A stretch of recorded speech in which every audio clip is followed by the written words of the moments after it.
اس یاس میں ہرگز دلچسپی نہ لو جو تم سے دوری اختیار کرتے ہو۔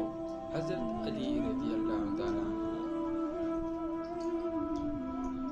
نیت کتنا بھی اچھی ہو مگر دنیا آپ کو آپ کے دکھاوے سے جانتی ہے، اور دکھاوا کتنا ہی اچھا ہو مگر اللہ آپ کو آپ کی نیت سے اجر دیتا ہے۔ حضرت علی رضی اللہ تعالیٰ عنہ۔ حضرت علی رضی اللہ تعالیٰ عنہ کے پاس ایک یہودی آیا اور کہا، میں نے سنا ہے آپ مسلمان جب عبادت کرتے ہو تو آپ کے دل میں بری بری خیالات آتی ہے، جبکہ ہم عبادت کرتے ہیں تو ہمیں نہیں آتی۔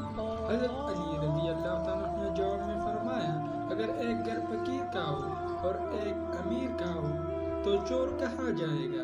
یہودی نے کہا، امیر کے گھر میں جائے گا۔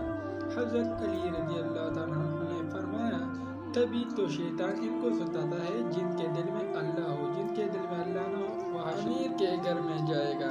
حضرت علی رضی اللہ تعالیٰ عنہ نے فرمایا، تبھی تو شیطان ان کو ستاتا ہے جن کے دل میں اللہ ہو، جن کے دل میں اللہ نہ ہو وہاں شیطان کا کیا کام۔